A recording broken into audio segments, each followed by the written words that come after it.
Okay, man, flippin' Mr. Romantic Homicide himself. The David situation is utterly disturbing. Mr. David, why did you do it? Anyway, like, comment, and subscribe. This video is by Jamari. Give him a like, comment, and subscribe too. Let's go. So there is a music artist out there named David, born March 28, 2005, and raised in Houston, Texas. His come-up story is actually pretty insane. The guy was a YouTuber trying to be the next big gaming streamer, and so back in 2018, he was creating Fortnite content, including montages. So basically, I played Fortnite from 2017 to 2021. I became a YouTuber. I was playing Call of Duty, Fortnite, all these different type of games. To try to become like the biggest next thing, streamer, Kai Cenat, everything. Where he was routinely using the most mainstream trending music to get more eyes on his videos, because at that time he was completely unknown. The songs have an algorithm. It's so funny how the algorithms work now. It's like you just attach your song to a viral clip or a viral moment in a game, and that could get your whole music career started, bro. That is crazy. And who's this man he's cuddled up with? Isn't this Selena Gomez's mans? Them to him. So let's say two people use, I don't know, Halo, and then 3 people use them, 4 people use them. That song, if you hear it in enough videos, your video will be the one that goes up. I don't know how it works, but on YouTube, that's how it works for Fortnite. So you literally, nothing changed in what you were doing. All you did was put one song in. Put a song in a video. That is until David's worst nightmare came true, and almost every video he had ever made got copyrighted overnight for using the music. And so David breaks down, he calls his mom crying, and she says if you want to fix your problem, then you should just make your own music. So then David literally starts recording into his phone, and creates his first song on a free music editing software. He posts it up to SoundCloud, it starts getting plays, and the rest is really history. Yo, you see, these are the stories they be saying are Illuminati, bruh. Because it's just like, oh, mom said, oh yeah, go make a song. Then I went to SoundCloud, I made a song, and the next day it started popping and it was up from there. It's like, what? You know? I made the song called You and I, which now has, what, 94 million streams. It's my second song I ever made. Put it in the montage, and I tagged it on Twitter. First Fortnite player to use his own song in a video. That was the title. And bro, everyone was using the song after that day. Like, the Fortnite streamers that I was watching and looked up to were using my song. Everybody was using my song, bro. It's crazy because it was royalty free. Bro, every time I look at this guy, his pose gets zestier and zestier. Then the guy next to him, like, look at him. He's laid up next to him like it's his girl, bruv. Like, that's his hand, bruv. He's smiling and grinning and twiddling, playing with his hands and curled up. Bro, whatever, bro. Because nobody's even copyright strike.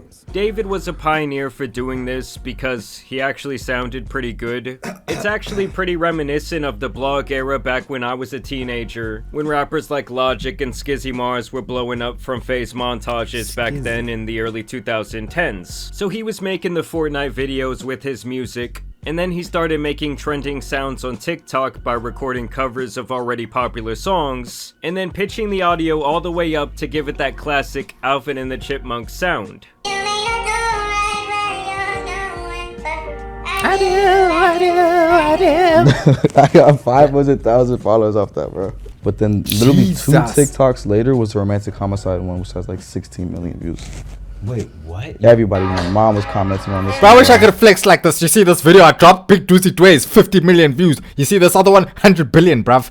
Facts. Wait, Like, so you made this one as Alvin still? dude, yeah. Like, Still, same thing. Everything is crazy. He actually credits making those covers as the place where he honed his sound. So the reason why you developed your style was just because you were pretending to be Alvin the Chipmunk. Dude, yeah. That's insane. That's insane. And from here, David would explode onto the scene in 2022 with his actual music, ironically with his most popular song called Romantic Homicide.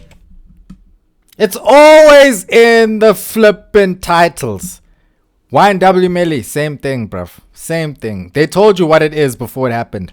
Understand that his music was especially trending on TikTok, which at the time was the platform producing smash hits from all kinds of unknown artists. To most people, they go into a studio, they have a professional microphone, they have like a mixing board, there's a person who makes the beat, there's a whole thing. He does everything in his cell phone. I mean, understand that That's David's fire. rise was That's a matter fire, of though. months, going from completely unknown to a massive internet musician. I mean, I would say that he showed off around as much internet prowess as someone like Lil Nas X, who also really utilized social media kinda in a different way for his blow-up. It was his Now Nas X is writing other things down Hollywood Boulevard. 78 on Billboard a week and a half later.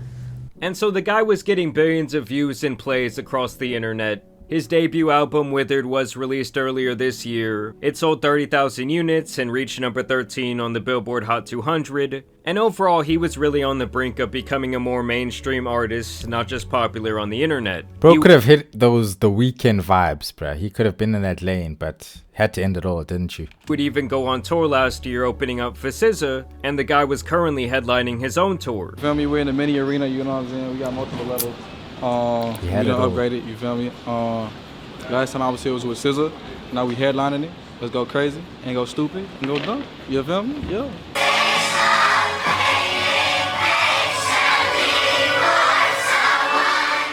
So clearly David had some die-hard fans of his music. He was relatively young and at the beginning of a very popular career. But now it looks like he has potentially thrown all of that away, and even potentially his own life, as his story has taken a very dark turn. No, It really all started when a Tesla was impounded in a Los Angeles tow yard. The car was brought in from Hollywood Hills after people reported abandoned since the beginning of the summer, which was right around the time that David began his tour. Obviously, it's been hot outside and a rancid smell started to come from the back of the car. Could that be a sacrifice in order for him to have a majorly successful tour? Illuminati.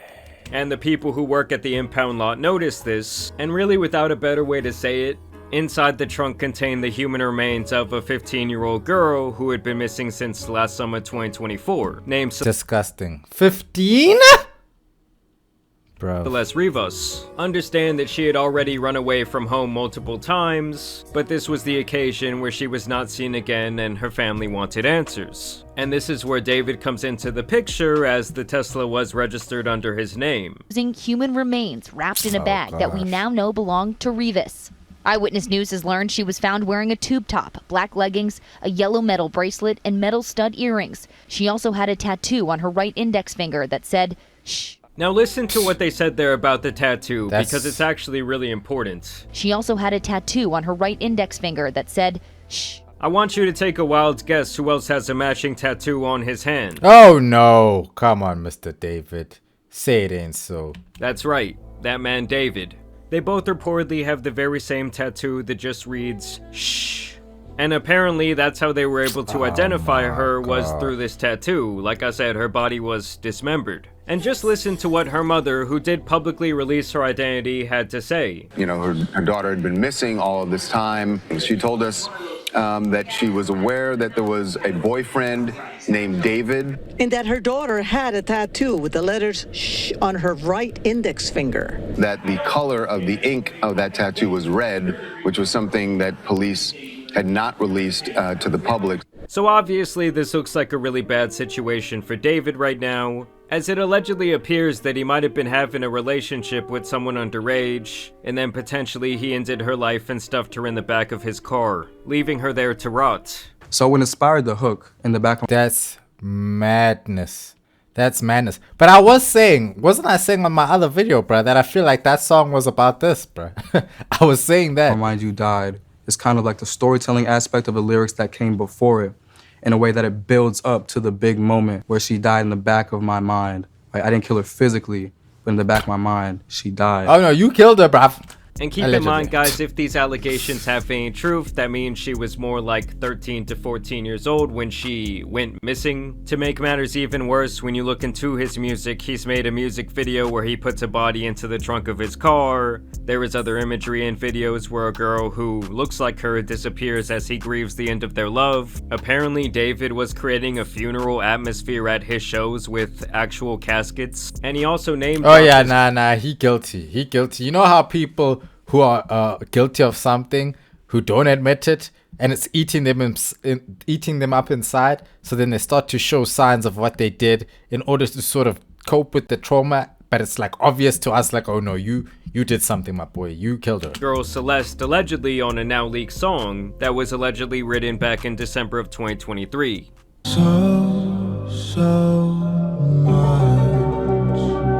Now, when the car was initially discovered and linked to him and they found the body in the trunk, this guy just kept on touring like nothing happened. But more recently, it has been reported that he is working with the police and in turn has had to cancel several of his tour dates. As last we heard, he was cooperating. LAPD is not naming him a suspect at this point or a person of interest. We're waiting to hear more from them. I mean, how this guy could not be a person of interest, I do not know. Like, if there had to be at least one person of interest in this situation, it would be him. Some people are even speculating that the two showed up on an IRL stream together, but that is yet to be confirmed.